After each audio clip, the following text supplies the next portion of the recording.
Hey student, watch this video and learn 3 idioms about free time in English. Coming up.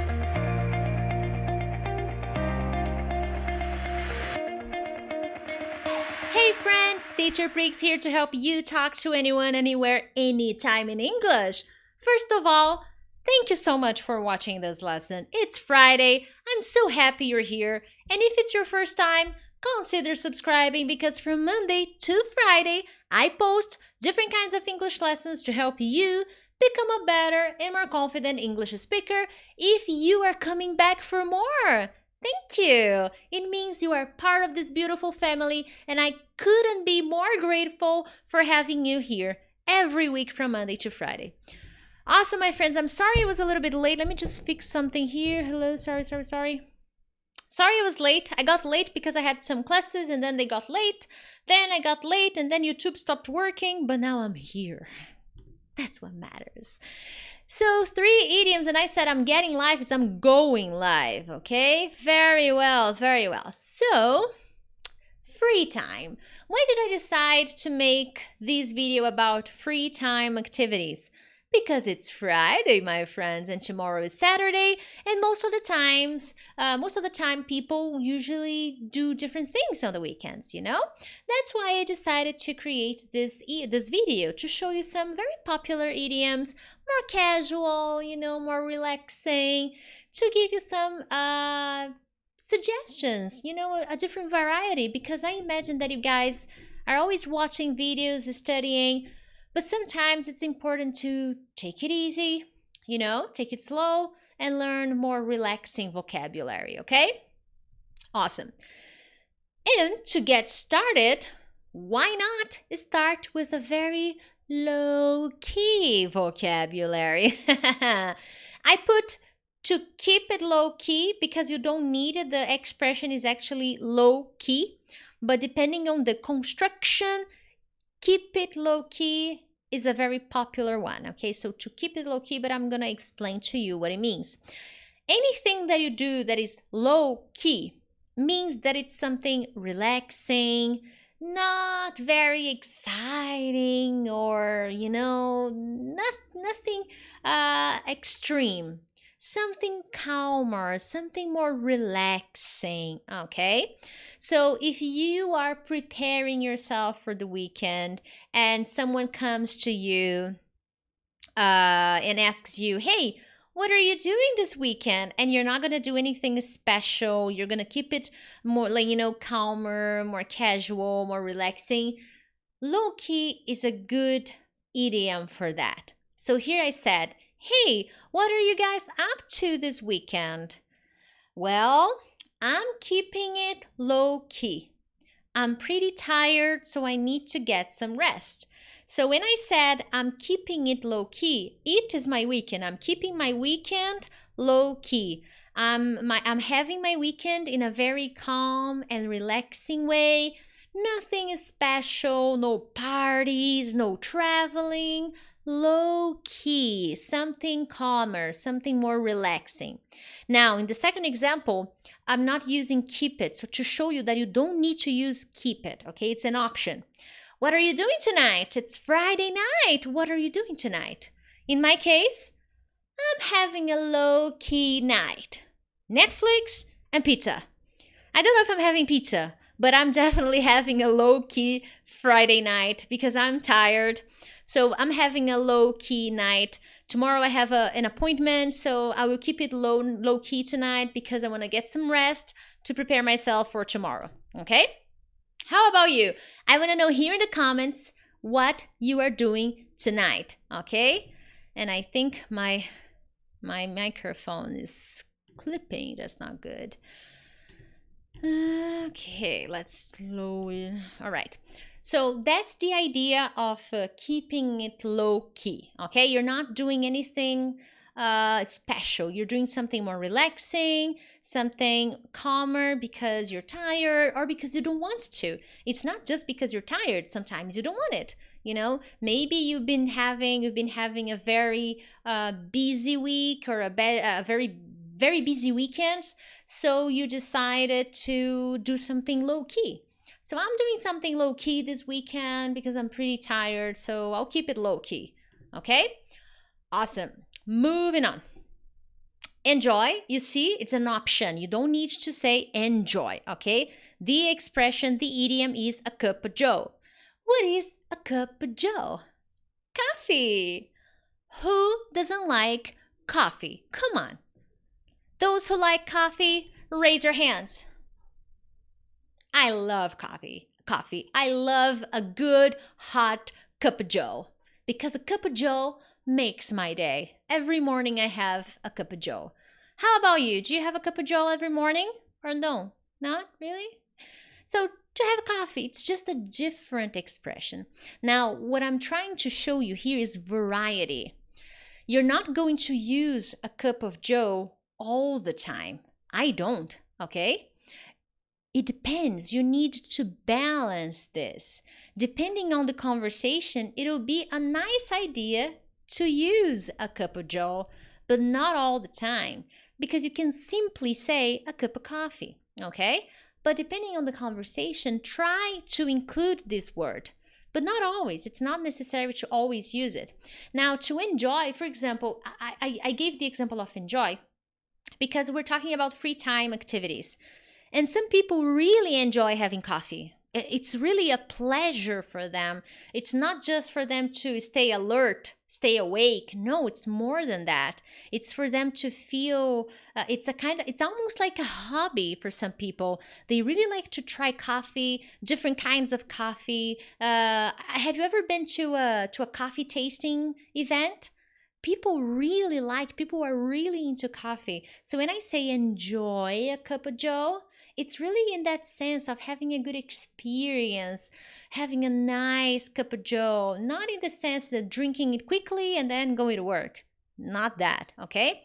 So on Sunday afternoons, I love enjoying a good cup of joe, okay? So maybe you're talking to some friends, Sunday afternoons, always a good time for a cup of joe, you know? So that's the idea.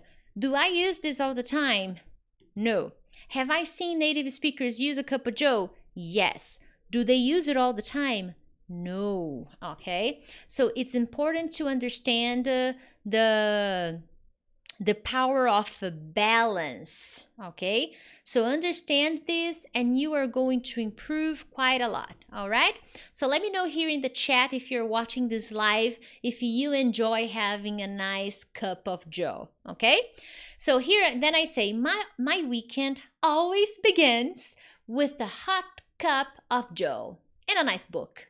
You know, so Saturday morning, I get a cup of joe, get myself a nice book, sit down, and enjoy my morning. How about you? Well, actually, this is not true for me. On my Saturday mornings, I always start with meditation, then yoga, then gym, then shower, and then a cup of joe. It's the last step. I do drink a cup of joe in the morning on Saturdays. Every Saturday morning I drink a cup of joe, but I have a routine before that. So I meditate, I do yoga, I write, I read, then I get dressed, I shower, I take a shower, and after that I get myself a hot cup of joe because I hate cold coffee, that's not for me. Very well, very well. So let me know in the chat if you enjoy a good cup of joe. Nice. Last idiom of the night. Catch a flick or a movie. What's the meaning of flick in this context, okay? Movie. Flick, movie, okay? Basically, flick means movie. It's an informal way to say movie. But you can also use the word movie. Let's catch a movie. Let's catch a flick. Same idea, okay? When you catch a flick or when you catch a movie, it means you go, when you go to them, here I had a spelling mistake. It's to the movie theater. When you go to the movie theater to watch a movie, not them, the, okay? So when you go to the movie theater to watch a movie, to watch a flick, movie, okay? So when you say that, this is very common when you are inviting someone. Okay, that's why in the mistakes in the examples I gave you here, they are all inviting people to watch something. Okay, so to catch a movie means to go to the movie theater to watch a movie. So I am inviting someone to watch a movie. This is very common. But can I use in a different context? You can. It's possible, but it's really common when you are making an invitation. Okay, now just here out of curiosity, chick flick is a movie, but it's a romantic movie for the girls. Okay, usually when you hear a native speaker saying chick flick, because chick, girl, okay, in this case, chick flick is a romantic movie. Not necessarily a romantic movie. Well, it is a romantic movie, but movies that girls like. Okay, in general, today we know many girls like horror, adventure movies, you know? Awesome. But there are many sweet and spice romantic movies that girls like. In this case, we call it chick flicks, okay? So a chick flick is a romantic movie. Now, as I said, here in the examples, both examples are inviting, are making an invitation. So maybe you are at work and you want to invite a colleague to go to the movies with you. So you can say, hey, want to catch a movie after work? Hey, want to catch a flick after work? Want to catch a flick tonight? You know? Sorry, no can do. This is another expression, okay? No can do. In terms of grammar, incorrect. Okay, so be careful with that. Now, no can do means I can't. Okay, let me type here for you guys in the chat. No can do means I can't.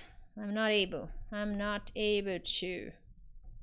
So let's say, hey, can you come to my place tonight? Sorry, no can do. Okay? Informal. Spoken language, conversations only, okay? And it's informal.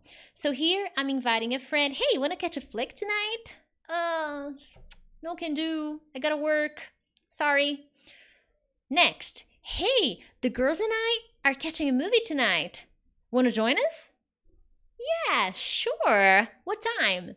So it's really common to use catch a flick or catch a movie to invite someone to do that with you, which means to go to a movie theater to watch a movie together. Yay! Awesome! So that's the idea of this idiom. Now, as I said, keep it low key, enjoy a cup of joe, catch a flick or catch a movie are informal free time activities, okay? And when I say free time, informal, it means that you're going to use these idioms, but you're going to use in specific situations, okay? So, and you're not going to use it all the time. For example, with a cup of joe. I love this expression, I love this idiom, but I don't use it all the time, okay? And I love it when I listen to native speakers using, because then I see, they don't use it all the time either, but they do, okay? Catch a movie, catch a flick, super common. But it's much more common when you are inviting someone to do that with you, okay? It's an invitation. Hey, let's catch a movie together sometime. What do you think? Sure, why not? I love watching movies. I love going to the movie theater. So that's the idea. What I try to show you with idioms and phrasal verbs is to give you this kind of informality, everyday conversation, because that's how you start to insert these words into real life situations, okay? So the real life situations I'm giving you guys tonight are when you're inviting someone to watch a movie. Hey, wanna catch a movie? And if you see here, I'm not using the correct way to make a question. This is super informal, because if I were to do the correct grammar stuff, I would say, do you want to catch a movie tonight? But this is informal. This is how native speakers talk. Hey, wanna catch a movie tonight? That's how they do it. So it's also important to know how to do this kind of questions and start this kind of conversations, okay? So that's the idea of the video tonight. Now, I want to know in the comments. You want to call, you're going to come back here and let me know your answer. I love reading your answers, okay? What do you do in your free time? I would love to know that. Other than that, I hope you enjoyed this lesson. As usual, hit the like button because that way I understand you enjoy this kind of lesson. And if possible, if this lesson was interesting for you, if you learned something different, something new, share this video with your friends. When you share this lesson, YouTube understands that this is a good lesson. So YouTube helps me too when you guys share. So YouTube thinks, Teacher Bricks is nice. I'm gonna recommend her videos. So if possible, do that too. Other than that, have a lovely weekend, have fun, have a good time, have a good cup of joe tomorrow morning, or afternoon, who knows. And other than that, my friends, have a wonderful day, see you, or a wonderful night, and I'll see you on Monday with another English lesson. Bye bye!